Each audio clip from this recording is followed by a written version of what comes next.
Hey, it's Ron Johnson, and this is the Ron Johnson Show on Locked On Sports Minnesota. On today's show, we got to talk about there's a curse going around. And I know Minnesota Vikings fans think they're cursed. I know they think that, Minnesota sports as a whole is cursed. No championship is ever going to come to Minnesota.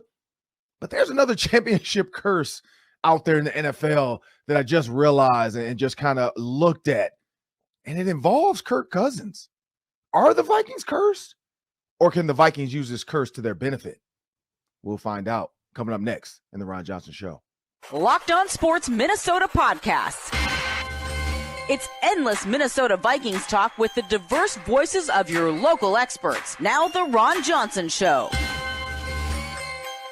On the field, in the broadcast booth, Ron Johnson is Minnesota sports. He's played with them, hung out with them, and grown up with all the big names in Minnesota sports. They're hanging out with Ron Johnson. It's the Ron Johnson Show on the Locked On Sports Minnesota podcast. And it starts now.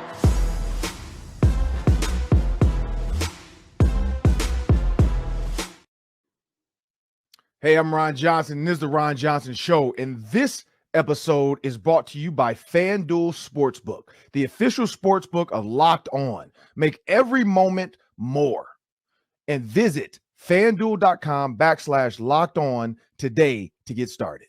And also remember, you can download the Amazon Fire and Roku apps on your TV. You can find Locked On Sports Minnesota when you download the Locked On Sports Minnesota app. You get all of our videos, all of our shows, and you get instant updates every time we upload a new show.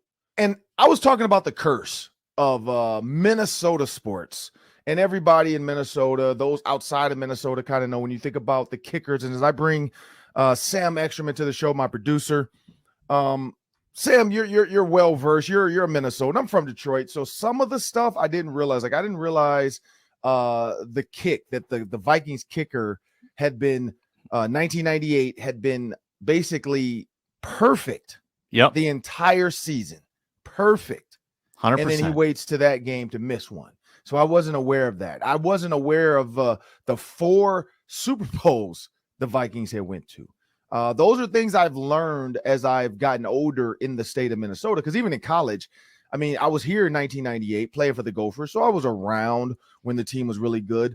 But honestly, I mean, I was a receiver at the University of Minnesota, so I guarantee you, if you were to poll like Chris Altman-Bell, Daniel Jackson, if you go to a couple receivers, even Brevin Spann-Ford, the tight end, probably even Tanner Morgan, the quarterback, and maybe PJ Fleck. PJ Fleck might know because he's a coach. But I guarantee you none of those guys know what the Vikings kicker is about right now. Like I guarantee they're not like, oh man, he's really good except for on extra points. For some reason, he can't get right. Like, no, they wouldn't know that. You can say, hey, do you remember Daniel Jones?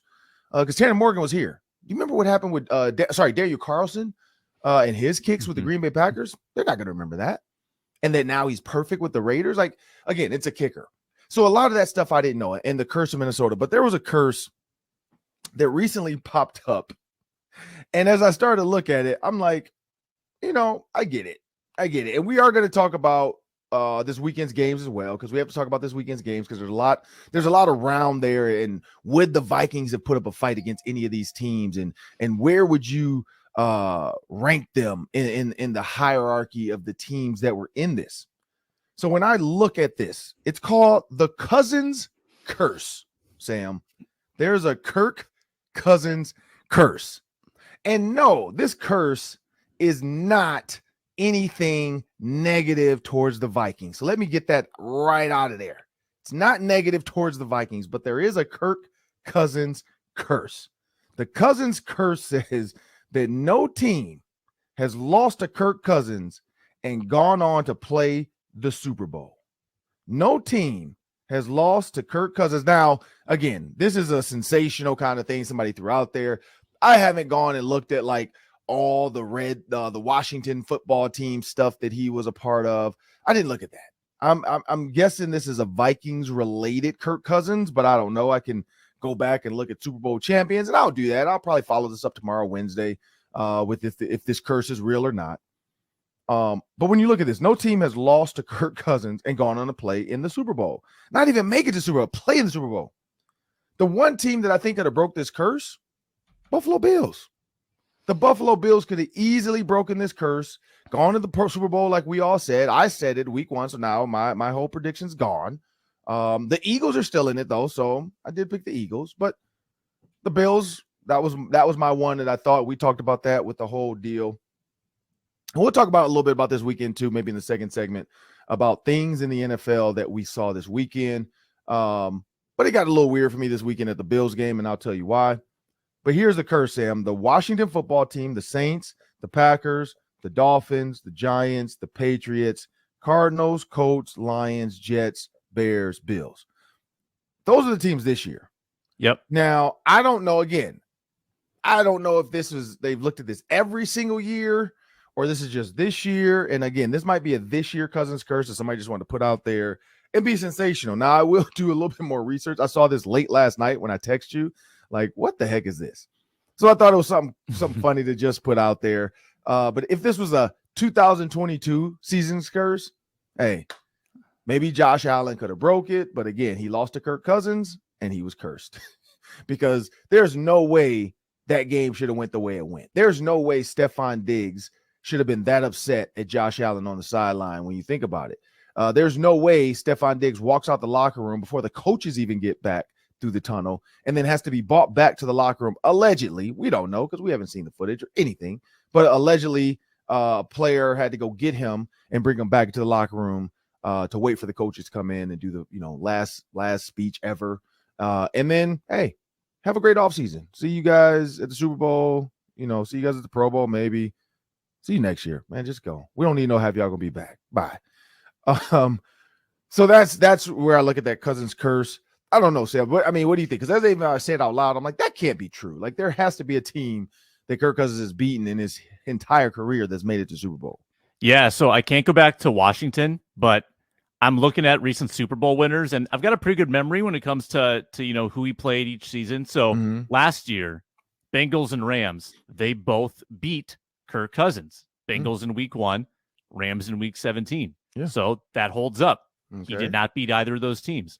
2019 season, the Chiefs made the Super Bowl. They beat Kirk Cousins in Kansas City. Yep. And the 49ers, they beat Kirk Cousins in San Francisco in the playoffs. Yeah. So that holds up. And then the 2019 or 2018-19 season, the Patriots and Rams, they both beat Kirk Cousins that season. The Rams in week 4, and then the Patriots in the game where Thielen got mad at Belichick and DeFilippo almost got fired. So it holds up, at least with the Vikings. It's never happened. It's legit. So far. So that was that 4 you went. Oh, because that's when he first got to the Vikings, right? Yep. And then, the 2020 season.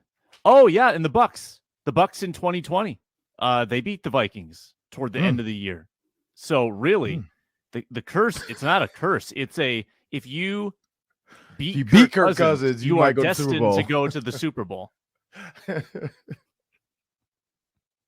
Who beat him? Let me see. Who beat him this year? Nobody beat him this year that has a chance to go to the Super Bowl. Packers, Lions, Cowboys. Oh, well, no, Cowboys beat him though, but that doesn't matter. You have to lose to Kirk Cousins to officially be cursed. But the Cowboys beat him, and then the Eagles. So the Eagles can make it. The Eagles can make it. Beat Kirk Cousins, you have a better chance of going to the Super Bowl than if you lose to Kirk Cousins. That's as a Viking. We'll have to go back to the Washington Commanders because then this is like something we really need to like put out there. Just go after it. But Sam, when you look at this weekend, I kind of wanted to do like, what did you get from the weekend? When you look at this weekend's games, what did you take from the weekend? Because I tweeted this and one guy was like, I can't believe you get paid to talk about football. And I'm like, well, Vikings Game Day Live has been 8 seasons. Vikings Fan Line has been 9 seasons. I don't know. Locked On Sports, Ron Johnson Show has been 1 season. Like I can't stop the fact that I'm actually good at my job. But I like to tweet stuff every once in a while just to get the people going. And he said, I can't believe you get paid because only thing I said was watching this game. And I was talking about the blowout of the Eagles Giants. I said, watching this game truly made me feel like the Vikings should have been in it. And then I said, well, we'll see what the Dallas Cowboys 49ers game looks like. But I truly feel like the Vikings could have been in this and should have been this and would have made it a better playoff situation of 4 teams in the NFC compared to the 4 that are still left, where it would have been Eagles, Cowboys, Vikings, Niners. And the way Brock Purdy, and again, I don't know if it was the Cowboys defense. I know there were some turnovers, or Brock Purdy is just starting to come back to the pack and come back to reality. Because some of his throws, even the one to Brandon Ayuk on that, like he ran like a deep out and then curl, it wasn't a great ball. Like even when they slowed it down and tried to sensationalize, like Brock Purdy knew where he was going the ball. Look at this route by Brandon Ayuk. It was not spinning right. It came off his hands weird. It was a little high. And so I just feel like they're trying to sensationalize a lot of these throws, like some of the circus catches these guys are making for him. It's like these guys are just making plays for him. I don't know if it's per se him, or if it's the receivers. And so if I'm a coach and I'm really breaking down this film, I'm kind of like, man, I don't know. Like Trey Lance gives me more. Like Trey Lance can really run. Now we'll see after injury what he looks like when he gets back. How's his mental? Is he going to be worried about injury moving forward? But Trey Lance can really move. Trey Lance can really throw. So with these weapons, Trey Lance can be even more dangerous. This defense. Now does Trey Lance turn it over more? Who knows? Does Trey Lance become kind of the Jay Cutler where he's like really, really athletic, boom or bust?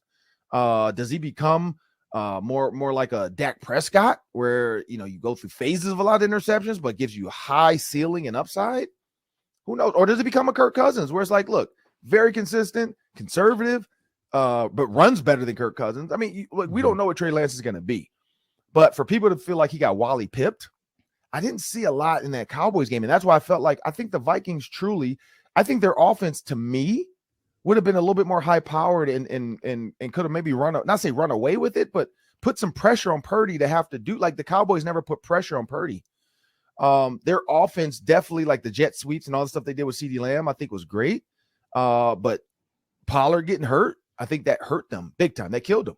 Like they didn't have that second gear back. They didn't have that screen game back. And Zeke, we know, is getting older. He was getting tired. And running backs generally don't play past 30. Like once they get over that 29, 30-year-old age, they got to get worn down. Like, I mean, look at Todd Gurley, Jerome Bettis even, Eddie George. Like you can look at all the backs. And as they hit that 30 mark, like they've been in the league for 6, 7, 8 years, they just started to wear down. And that's any player, but like running backs for sure, you start to see wear and tear. And so maybe that's where Zeke's at. And that's why Pollard looks so good. Like Pollard was the 1-2 punch, and they literally just took turns. And so that's where I got from that. And so of course, a guy was mad. I don't know. But what did you think when you saw those games? Did you think the Vikings had a chance? Yeah. 49ers game specifically. I don't know if the Vikings defense could have held the 49ers down like the Cowboys did. Dak wasn't very good in that game. Kirk Cousins, I think, could have showed up, scored 24, scored 28 points, because the Vikings went to Buffalo and hung 33. Like, if they can do that, they can do that anywhere. So I don't know if the Vikings have a better showing than the Cowboys. I think it's probably a higher scoring game if the Vikings are involved in that game. But there's something kind of fun about watching the Cowboys implode. I don't know. It was kind of, and speaking of curses, Ron, that's 12 straight playoffs where the Cowboys have not made the conference championship game. Wow. That's pretty bad. So that was interesting. But I thought the most compelling game was the Chiefs-Jaguars. Yeah. Because the Mahomes injury introduced this whole new wrinkle. Chad Henne is in there. Mahomes is just waiting on the sideline. He can barely walk, comes back in. Is he going to play next week? Could the Jaguars have upended the Chiefs? I thought that was all very interesting, and that's going to be the biggest story on SportsCenter, First Take, Skip and Shannon all week. Is Mahomes going to play in the game? I'm guessing, Ron, he doesn't practice. I'm guessing he's in a boot all week. Mm-hmm. And something tells me he's going to show up and just be Patrick Mahomes on Sunday. I don't know. He's a different kind of breed. Yeah, so the one thing about Patrick Mahomes difference, because people are like, oh, he played and Lamar Jackson. The big difference is Pat Mahomes has his money. He's gotten paid. So it doesn't matter if he's hurt. He can tear his ankle apart and he's got his guaranteed money. He's been paid hundreds of millions of dollars, so he's fine. Lamar Jackson has been paid millions, but not like generational, take care of my entire family yet. Like he wants that $100 million, $200 million contract that Patrick Mahomes, that who just got theirs? Kirk Cousins. I mean, he's gotten one with the 84 and then turned around and got another 100 some $1 million. And then you look at Deshaun Watson, $230 million. Like, he wants to be up there. Like, he wants that $200 million contract. And so it's a big difference. Tony Romo said something, though, that I hate to even agree with Tony Romo. But he said, when you wake up the next day, that's when you'll know, because they probably gave him a Toradol shot. They probably gave him some type of numbing shot into his ankle or something, or some type of steroid into his ankle to kind of, and then taped it up and then say, hey, let's do what you can do. And when he's standing still and when he's under center, you could tell he was fine. But the minute he realized he had to put pressure on that leg to really get the ball back to the running back, he did the 1-2 step. Like, it looked like he was, watching Russell Wilson's wife somewhere. Like, let me see you 1-2 step. Because he did the 1-2 and then hopped on the same foot again. And it's like, clearly he didn't even want to put pressure or push off on that other ankle. So when he wakes up, we'll see. We will see. So when you look at the Giants, 35-7, you got the Cowboys 19-12, you got the Bengals and the Bills 27-10, and then you got the Jags 27-20. The Jags and the Cowboys gave their opponents the biggest run for their money. The Bills and the Giants laid an egg, which I did not expect, because I thought the Bills were gonna, I picked the Bills to win. I picked the Bills to go to the Super Bowl. I thought the Bills would turn around and beat the Chiefs this year. They show year after year of them watching the confetti fall and all this other stuff with the Chiefs and the Bengals. And then they didn't even make it that far this time, and you didn't even see. The only thing I've heard was that Josh Allen was sitting in his locker well past when everybody else was already gone and getting ready. And then he finally got in the showers. And so when you think about that, when you think about laying an egg like that, when you think about Stephon Diggs' outbursts, I wonder, again, Stephon Diggs got paid, but he has a chance to maybe get traded, maybe go somewhere else. Does he go to the Jets? When you think about Garrett Wilson, Stephon Diggs with the Jets could get a quarterback of the future. They could get Tom Brady. They could get Aaron Rodgers. Stephon Diggs dip, because he's look, man, but it's one game. It's one game. He's wide open. He couldn't believe Josh Allen didn't throw it to him. Visibility wasn't the best. So it wasn't it was oh, you just didn't see, he probably couldn't see you. I mean, visibility wasn't great. Who knows? Bullets are flying, but yeah, it was interesting to see a Stephon Diggs kind of meltdown. And then the post-game tweets of everybody saying Stephon Diggs, and who knows? He might not come back to social media and apologize. He might, he's probably texting Josh Allen, my bad, man. Yep, I shouldn't have done it. I was tripping. I was emotional. I thought we would, I thought this was our year. But the whole narrative, and we'll talk about this in the next segment, the whole narrative of where the NFL is and what this weekend was supposed to be. And honestly, and this is where I want to make sure I say this too. I don't know if the Vikings could have went toe to toe with the 49ers. And the reason is defense. The 49ers defense is great, and the 49ers offense is great.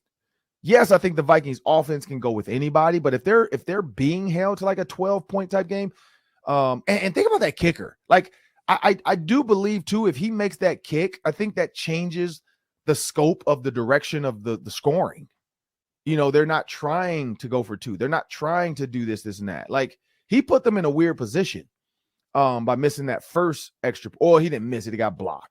But it didn't look like, even if it didn't get blocked, I don't think he would have made it. It had a weird spin to it. Didn't look like it was going towards where it should be going. It was low.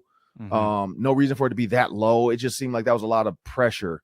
And when you see that, it if you're down 5 at the end of the game, maybe your mindset's different. If you have an opportunity to just kick a field goal, maybe your mindset's different. There's a lot that changes in the game when the points don't go the way they should go. And I think that was an interesting game for the Dallas Cowboys kicker, or 2 games where he might not be back next year. Who knows? The fact that they bought a kicker in and then they had a competition during the week and it probably didn't go the way they thought it would go. They had to stick with their guy. And so, yeah, who knows? Who knows? They don't. I mean, I wouldn't put it past Jerry Jones to draft a kicker now in the 4th round. I want the best kicker out there. Who's the best college kicker? I want him. Because everything else, the Cowboys pretty much have it. They have a defense. They have a quarterback. They have 2 running backs. They have a great offensive line. I can see him drafting the kicker. I easily could see him drafting the kicker. But my point, though, is when you look at this past weekend and you look at all the teams and everything that played out, there are some things in the NFL. And there's a lot of narratives being pushed out there, the way, you know, the NFL is rigged and all this other stuff, and they want this and they want that. I don't know because if it's rigged, I feel like you want the Vikings in it. Like, I feel like the Vikings give, like the Vikings give you what you want, which is a Cowboys-Eagles game earlier, and then the Vikings 49ers, because the 49ers are going to get there regardless. I think the 49ers beat the Vikings. But I feel like if you really want it rigged, you want the Cowboys-Eagles early.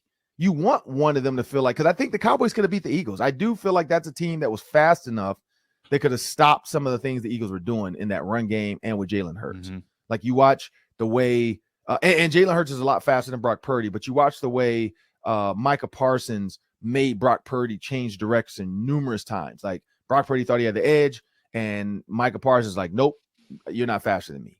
I think that the Cowboys, and the way the Cowboys go 4-2, and we'll talk about this later too, because there's something the Cowboys did defensively that I think the Vikings need to do. The Cowboys do something defensively that the Vikings need to do. And we'll talk about that next in the next segment. But before we do, check out our Locked On Sports Minnesota podcast on YouTube, following every Twins, Vikings, Wild, or Wolves game. Our Locked On team hosts are broadcasting live with team insiders. Never miss a podcast by subscribing to Locked On Sports Minnesota's YouTube channel. And we have a word from our sponsors. We are excited to tell you about FanDuel, the new sports betting partner for Locked On, because they're the #1 sports book in America, FanDuel. And if you're new to FanDuel, that's even better. They have so many great features that make betting on sports fun and easy. New customers join today. Get started with a $150 free bet guarantee when you place your first $5 bet. Sign up at FanDuel.com/locked-on. FanDuel has all your favorite bets, from the money line to point spreads to player props. Plus, you can even combine your bets for a chance at a bigger payout with the same game parlay. Looking back at the weekend, Eagles covered handily. 49ers covered against the Cowboys. Bengals covered. They were big dogs against Buffalo. They covered by a long shot. Get all those lines at FanDuel. It's all on an app that's safe, secure, and super easy to use. So don't miss out. Place your first $5 bet. Get $150 in free bets, win or lose, at FanDuel.com/locked-on. Well, as promised in the Ron Johnson Show, I got to talk about this Cowboys game. And I said there was some in the Cowboys game that I feel like 2023, the Minnesota Vikings are looking for a defensive coordinator. And when you're looking for a defensive coordinator, the question is, one, what can we get in the draft? So now they have to figure that out right now. 4 draft picks right now. They have to get a plan. Kwesi, what's your thoughts? And this is what people don't know. GMs are calling GMs right now, especially GMs that are out. Like, GMs that are out, they don't care about the freaking playoffs and the Super Bowl. They're calling each other now. Like, hey, man, like, I know the trade deadline's coming, or whatever, the offseason's coming up, and I know the trades are possibly going to start to happen. I know the draft is, like, what are you thinking? Oh, man, what are you thinking? You tell me. I mean, you tell me. You know, like, they're playing that game now. You know, they're going to see each other at different events, Super Bowl, Pro Bowl, if they're down there. But this is that time. This is that time where GMs now, if anybody's ever wanted to kind of get an inside look, watch a draft day. Because I know we talked about that before with an exec. And he said it's kind of like that. Like, it's kind of like that. Not so much sneaky, like, well, what's wrong with this guy? Why aren't you drafting him? Well, you tell me. What do you want? Like, but it is those conversations. Like, they're calling each other at breakfast. They're calling each other while they're at the gym. Like, yo, man, what's going on? And so when you think about, and that's why Vrabel, when you think about the Tennessee Titans, their trade with A.J. Brown, that's why he was so pissed when it happened, because he's like, we didn't even talk about this. Like, what are y'all doing? Y'all just traded away my future. Like, he was going to make me the next great head coach. But here's what to pay off the tease. The Dallas Cowboys this weekend to start the game, and this is against one of the best offenses when you talk about personnel, movement, alignment, assignment, shuffles and shifts. Shuffles and shifts. Shuffles and shifts, not shuffles and shiffles. Shuffles and shifts, motions and changes. It's the 49ers. They came out in a 4-2-5. They went 4 D linemen, kicking DeMarcus Lawrence down, hand in the ground. And they went 3 linebackers, but they put their other linebacker on the end. And they removed, I think Anthony Barr was removed out of that. And I think he was questionable anywhere, hurt. But the way they started with those 4 showed me that you can still be a 3-4, but have a 4-2 front. And then what you do is you kick the nickel down. Yeah, they took Anthony Barr out because they bought the nickel in. It was 5 DBs. They bought the nickel down, and the nickel safety, which was Jaron Kearse, was in the box, and then the other safety would come down in the box. So could the Vikings do that? Yes. You think about Lewis Cine. He could easily be that guy. He could be your 5th DB that's in as a nickel, but he's the linebacker, not Shannon Sullivan as a cover guy, as a linebacker. But now you have a safety that's a linebacker that can cover, that can play in space, that understands to drop back, but also strong enough, big enough, fast enough to make tackles on running backs, to take on, defeat linebackers. Now, again, we haven't seen Lewis Cine completely in the NFL season yet. So maybe that's a little far. Jaron Kearse, it took him a while to get to where he's at. I've always said, you can go back and listen to my post-game and pre-game. They should have, the big nickel was talked about for years in Minnesota, and they never really did it. And then it was too late. But Jaron Kearse showed, like, this is what a big nickel looks like. This is what a big nickel back that can cover anybody looks like. And so Brian Flores, and that's the talk, Brian Flores is possibly going to be the Vikings defensive coordinator. He's in for a visit. I was told by a source inside the building he's coming. They like him. They want to see what he's learned from the Steelers. So understand that. He spent time with Mike Tomlin. The Vikings love Mike Tomlin. Like, everybody loves Mike Tomlin. But the Vikings love Mike Tomlin. So what did he learn from Mike Tomlin? And then Mike Tomlin learned from him. The Steelers run a 3-4. The Vikings have a kind of a 3-4 look, but this is the difference. When you look at the Miami Dolphins, they play head up on the center. So it's like a cock nose. You're a 2-gapper. That means you have both gaps on the opposite side of the center. So you become the control guy. So you need a violent Jordan Davis, a Linval Joseph in his prime. You need a violent guy. You look at the way the tackles are. They're shading the eye of the tackle. So could Danielle Hunter do that? Yes. Danielle Hunter can always be your wide guy, because one of these guys, he's inside the tackle, where now Danielle Hunter can work inside the tackle or work right outside the tackle. And then you have Za'Darius Smith theoretically standing up, and you bring in another linebacker to stand up or defensive end, and you get your same front. But now Danielle Hunter has his hand in the ground. I feel like Brian Flores can get that out of the Vikings defense. Behind that, you play a cover 2 shell. You always are in some type of 2 shell, but it can be 2-man. It could be, off 2, where your corners are going to play off like it's 4, and they're just going to walk up into 2. But you're always in a shell, and then you're going to have that Tampa 2 backer, which could be Eric Kendricks, it could be Jordan Hicks, depending on who. But it could be Brian Asamoah. A guy's going to drop back into coverage, and he's going to, like, you watch Warner with the 49ers, number 54. He ran the middle of the field with CeeDee Lamb. That's not normal. That was for a crazy linebacker to do that. But I feel like I know Brian Asamoah can do that. I know he can run step for step with a guy like CeeDee Lamb in the middle of the field, knowing that once you go up the seam, there's only one route you're running, which is a go. Like, you're not running. Now, technically, you could do some Ram stuff, and the Rams got Anthony Barr like this. They made you think it was going to be a go, and it'd been a post by the running back, because he ran him up the middle and then ran a post. We've seen Christian McCaffrey run up the middle and then run a corner, but those are next level running backs. With the receiver, you already have wide guys. You have him going up the seam. He knew, hey, I'm gonna just face guard him and run where he goes. And then when I think the ball's coming, I'm gonna put my hands up. That was crazy that he was able to cover him down the field. So I feel like that's what the Vikings could do. But with Brian Flores, I like it. I like, it's a younger voice. It's a guy, like I said, that's learned from Mike Tomlin. Mike Tomlin is one of the best defensive coaches, and not just defense, like player coaches in the NFL. And I feel like Brian Flores has learned a lot. I think Brian Flores got a raw deal in Miami. I don't think they ever gave him a chance. And so, yeah, that's where I go with the Brian Flores. But after watching this weekend's games and defensively, I think the Vikings could get it done with a guy like him that can bring in the tight front to cover all the gaps, because that's where there was a lot of gap integrity questions, but then the coverage behind it as well. When you think about the Steelers and how they cover a lot of field. And it's a mindset. You get a defensive coordinator comes in and changes the mindset of the team too. The DBs, like, look, man, we're going to be physical. We're going to be bullies. Like the 49ers were bullies. They were blasting the Cowboys players. Like, they were playing bully ball. And that's where I think the Vikings can get to. I don't know, Sam, what do you think? 15 years in the Patriots organization for Flores, 2 out of 3 winning seasons in Miami, spending time around Tomlin. That's an awesome resume. Yeah. I mean, that should be the number 1 candidate. And I think he has a head coaching interview too somewhere. Yep. So they have to make sure he doesn't get hired away to be a head coach. The only problem with this is that if you do get him, it might not be for long, because I think if they had any success, I think Flores would be a head coaching like major candidate for the next coaching cycle. So you might not have him for long.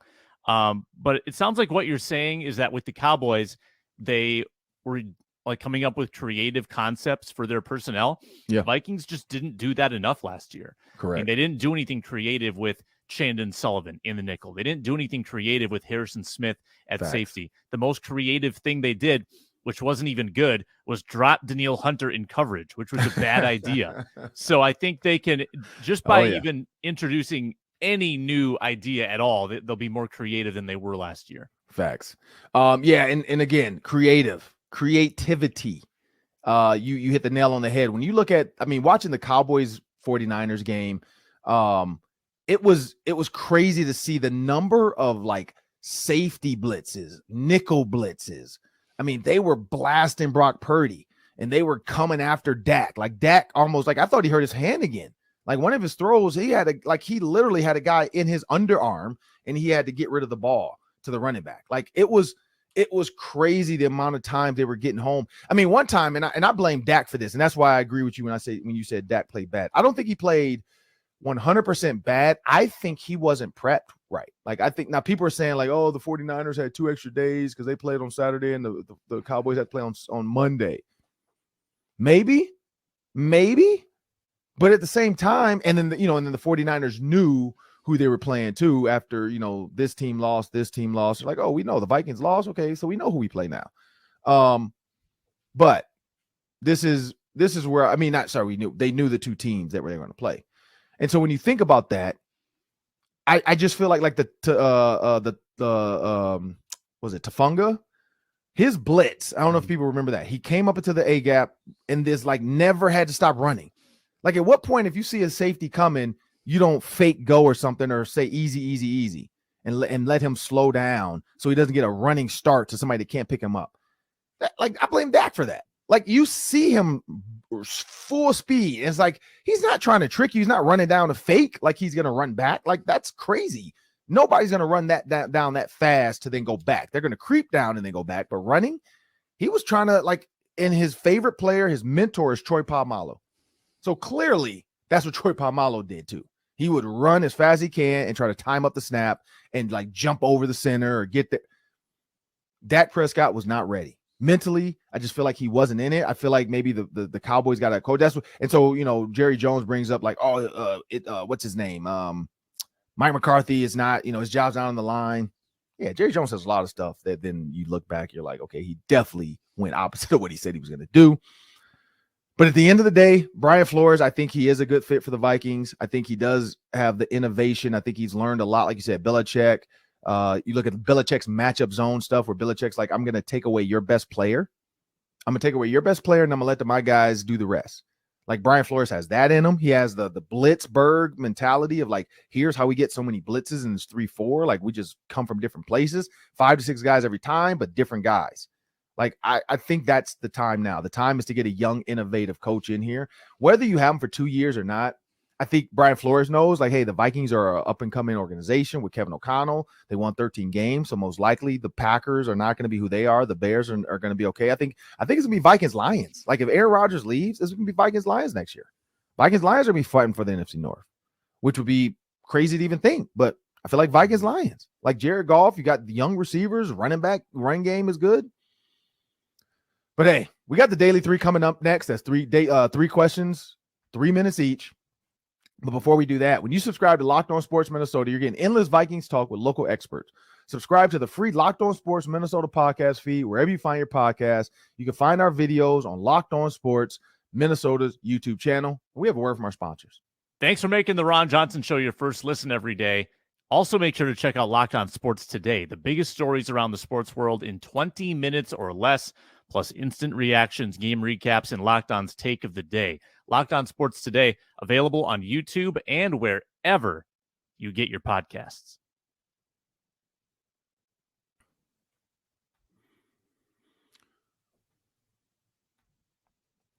Well, you know what time it is? It's the Daily 3. That's 3 questions, 3 minutes each. Take it away, Sam. All right, Ron. 4 losing teams from the weekend: the Jaguars, the Giants, the Bills, the Cowboys. Which franchise's fans are in the most panic today about the team's future? Ooh, it's a good one. So when I look at the team's futures, I'm going to start with the Jags. I don't think they're in panic mode at all. Like, that was a ridiculous comeback win against the Chargers. I mean, history was almost made. I mean, 33 points is history, but their history, I don't know if that's a playoff history. I didn't even look into that, but that's history. Being down 27, your quarterback doing what he did. So I don't think they're in a panic. They have young weapons. Christian Kirk will be fine. He's going to have an offseason to heal up. I think they're fine. You look at the Giants. I think they think Danny Dimes is the guy. Like, Brian Daboll is the guy. Like, you look at all the quarterbacks he's been around and who he's been able to grow. Josh Allen, Tom Brady. Hey, look, like, he's doing that now with Josh Allen. So I do think, with Daniel Jones. I do feel like they know, like, Saquon Barkley. Like, we have a guy. Our defense can get a little better, and that's where they're going to look. Who else lost? The Cowboys and Bills. So between the two,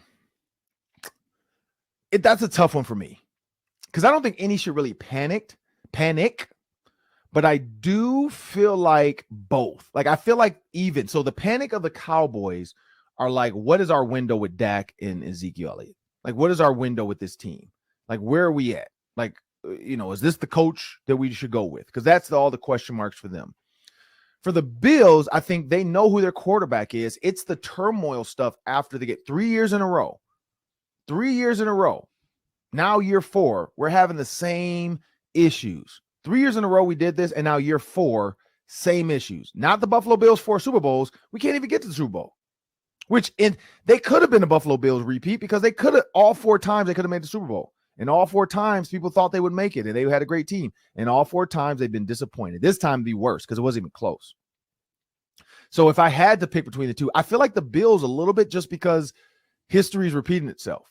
And when you see Stephon Diggs, you see the outbursts. We've seen this before. And when he outbursts, he leaves. And so I think the Bills would panic a little bit if they lost Stephon Diggs. I think Josh Allen, it was a great marriage. Like, it was, Eminem. I've been watching a lot of, I don't know why they keep playing it, but 8 Mile. I feel like the Bills were rapping against, like, Eminem, and he's out there, like, and the Bills have a really good marriage. Like, they had a really good marriage. Like, Stephon Diggs and Josh Allen, it was great for him. So between the two, I think that turmoil, that the way the game ended, the way the players ended it, I'd say the Bills probably are in a little bit of panic, just because if they lose Stephon Diggs, it changes the scope of that team. So I look at the Bills, number 2 in offense, number 2 in defense. Mm-hmm.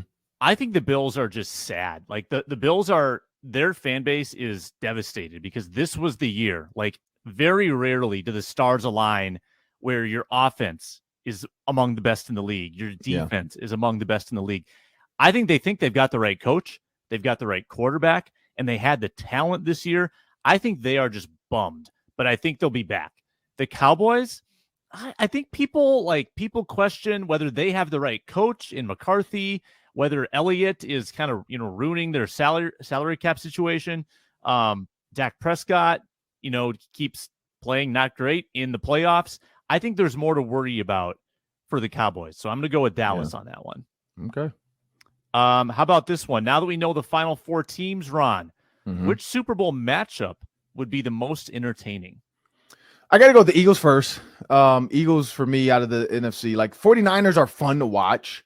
I just feel like the Eagles offense, because quarterback-wise, Brock Purdy, I just don't know, like, if that glass shoe is going to drop. Would be fun, though, to see, no rookie quarterback has taken his team and won a Super Bowl, or I think even gone to a Super Bowl. So that would be cool to see. But I think the Eagles are the tops in the NFC. I've said it all year.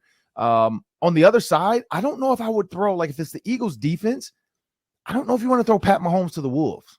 Like, that ankle, now again, he will have time to heal. So maybe it is a Chad Henne, try to get us to the Super Bowl and give him a couple more weeks. And then you get another week in the between for the Pro Bowl. And then so he'd have 3 weeks theoretically, this week, the next, and then the Super Bowl. Maybe Pat Mahomes will be back. Patrick, as his mom would say. but I don't know if I want to throw him to the Wolves. I'd want to see the Eagles and then give me a fully healthy Bengals. Like Joe Burrow has shown like he's one of the guys. Like I think we forgot about the Bengals because of how the season started.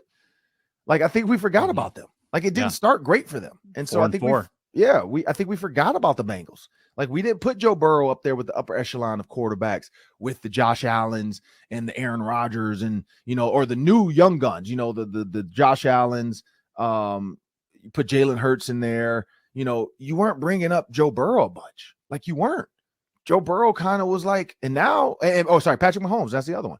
You weren't bringing up Joe Burrow, but Joe Burrow's like, hey, look, man, anytime I'm here, because somebody was like, do you feel like your window's closing? Because when they were 4-4. And he's like, my window's anytime I step on the field. Like, I have a window anytime. And he's right. Look at him. Like, they're here. And all this like hoopla, and I didn't really talk about the conspiracy theories of like Damar Hamlin and all this, and everybody just wants the Bills to make it, and then everybody wants a neutral site game. I mean, there was so much going on. Bengals said, man, let me end this for y'all. Don't even worry about neutral sites. It's going to be one place. Let us win this. Let's move on. But no, I that's who I'd go. I go Bengals. I don't know who you got. I go Eagles, Bengals. I would have gone the same thing. I think seeing Jalen Hurts against Joe Burrow, two of the most electrifying young quarterbacks in the league, and you really can't go wrong with any of these matchups, because would I love to see Mahomes? Yep. Would I love to see Brock Purdy trying to pull a Tom Brady? Yep. Like, I would love to see all of it. So I don't think you can go wrong, but Bengals-Eagles matchup to me is the most appealing. And I'd like to see a little more drama, like in these next 3 games to end the season. So far, divisional playoffs weren't that dramatic down the stretch. So last one for you, Ron. What's going on with Shannon Sharpe getting into it with the Memphis Grizzlies? I know you keep an eye on Shannon. Yep. What's he doing? Courtside, yelling at John Morant. What's going on? Oh, Shay. So here's where I go with this, man. Like, and I got into it. I had a debate with somebody on Facebook, like a 20-something comment debate. And at the end of the day, the reason I debated with this person is as a black man, I'm never going to condemn another black man for something simple like what would happen. But this guy tried to say like Shannon Sharpe is bad for black culture and he's bad for us. And, he's on TV talking about Black and Miles and Hennessy. It's like, is he though? Like we drink dark liquor. Everybody does though. Like I drink old fashions all the time. I don't smoke Black and Miles, but I will have a cigar when I'm in Mexico on my vacation. Not really though. Like that's not my thing. My father-in-law, his group of guys do. They drink cigars and they golf and blah blah. It's never been me. I've never been a smoker. My dad, smoked Black and Miles. It's basically a cigarette. It's a big cigarette with tobacco. And so to try to downplay something that's not illegal, like Hennessy and Black and Miles, and to try to like make it about that, like, oh, Shannon Sharpe was drunk. That's where I go with that. You can never, like, our culture is our culture. We do what we do because we do it. Like, it's not like we're trying to be something we're not. He's just bringing the culture to the forefront and people are seeing it. The do-rag. Like, what's the point? Our hair is not like you wake up, Sam, you probably could just brush your hair, go about your day, comb it, do whatever. Like, I got to wear some at night so my hair doesn't grow all crazy. And, like, that's what we do. Like, if you want waves, you got to do, like, it's just our culture. Like, that's why our women have to wear bonnets and they have to wear, like, when they have braids, and it's different. It's different culture. So that's why I never understand when people don't understand that. Learn the culture and then you understand it. 2, going on with Shannon Sharpe, here's a problem. The young American athlete, or just the young American boy, doesn't respect their elders. You see more and more now where you got younger guys like punching old men walking into, like, on social media. People make fun, like, oh, it's so funny, punch the old guy. Look at it. Like, respect your elders. Like Shannon Sharpe said verbatim, you're too small to guard LeBron. That's all he said. Dylan Brooks took it personal. Dylan Brooks now says, and then he said, I just said, look at the score, or something, or he didn't score there or something. That's what he said. But Shannon Sharpe heard F you. So then Shannon Sharpe says F you back. And then all of a sudden, Steven Adams comes running over. Steven Adams had no reason to run over. Shannon Sharpe is just talking to Dylan Brooks from across the court. Hasn't moved from his seat. Hasn't done anything. He's just having a conversation with Dylan Brooks. Maybe a little aggressive, but having a conversation. There's no reason for Steven Adams to run over like, hey, you can't talk to my teammate like that. Like, he's a fan. That's what fans do. They're there to razz you. You're on the road. Like, that's where it went too far for me. I feel like the players were wrong. You have no reason to charge at Shannon Sharpe for talking. Now, if he came onto the court, if he ran over to Dylan Brooks, Shannon Sharpe's wrong, get him out. But the fact that he's just standing in the seat, just chirping, you can't run up on him. He didn't disrespect your mama. He said you're too small to guard LeBron. And then when Dylan Brooks said F you, he said, come say it to my face. Like, you won't come say it to my face. Like, I didn't disrespect you. Why are you disrespecting me? And that's where I think it's disrespectful. That's why I go with Shannon Sharpe on this. So that's my opinion. It was disrespectful of the way the Grizzlies handle it. Then T. Morant comes over, and then the guy tries to say, oh, if my son's getting into it. If your son's getting into it with a pro athlete, you're going to come out of the stands? Like, not T. Morant. Another guy tried to say this about T. Morant. Like, T. Morant wasn't wrong. Dylan Brooks was wrong. Shannon Sharpe was wrong. Like, what? They all were a little bit wrong. T. Morant shouldn't have been over there. Like, they have FBI agents. So, in my opinion, they all had a little bit of wrong in the situation, but at the end of the day, saying LeBron, you're too small to guard LeBron should not create that type of reaction. That's just somebody who probably was already mad about Shannon Sharpe, probably talking about the Lakers Grizzlies on TV, that week or something with Skip, and it just blew over. I don't know. What do you got? What do you think about the conspiracy theory that they're just trying to pump up the viewership for Undisputed? I wouldn't deny that. I would deny that. Like, hey, like, now the thing is, like, he could have never suspected Dylan Brooks was going to do that unless he said, hey, Dylan, let's get into it. I'll take care of you. You take care of me. We'll squash this later. You'll come on the show. I'll make you a TV celebrity. Maybe. I don't know. But that'd be tough to, like, guarantee Dylan Brooks was going to. And then Steven Adams to run over. Like, that'd be a lot. That's a lot of pieces in this conspiracy puzzle, but I know conspiracy theorists believe you can get all these, somebody probably was like, that's not even Steven Adams. That was Jason Momoa dressed as Steven Adams. Like, that was Aquaman. Aquaman showed up and he ran over, and Steven Adams was in the locker room. That was a stunt double. That wasn't T. Morant. That was Usher. I mean, like, I get it, but no, I don't know if Shannon would have. I definitely believe being there though. Like, yeah, anytime he's out and about and he can create any type of buzz, people are going to watch his show. Because now today, I'm pretty sure all his little clips about the Grizzlies are going to pop up on social media. People are going to tune in today to see what him and Skip have to say about it. Because Skip's probably, who knows what Skip's going to, Skip might even say, Shannon, you're wrong. Like, then that makes it even bigger, because now Shannon's like, what? Skip, really? You gonna go against me? Oh, man. So who knows? But no, I think he could have tried to create buzz, but it's tough to get all the reactions that he got to create buzz for this show. Speaking of buzz, that'll do it for the Ron Johnson Show today. I want to thank everybody for continuing to listen, download. And FanDuel's our new partner. So moving forward, we will be talking a lot more about FanDuel. I'm going to create some RJ parlays. We got to figure some RJ parlays out with FanDuel. I'm looking forward to that. But please make sure you continue to download, like, subscribe, share, comment, interact with us on Instagram and Twitter. And if you want endless Vikings talk, make sure you subscribe to Locked On Sports Minnesota on YouTube, where you can find all of our videos, all of our shows, instant podcasts after every game, and the Vikings press conferences delivering all the biggest news. Like our videos and leave your thoughts in the comment section below. Thank you. Have a great day.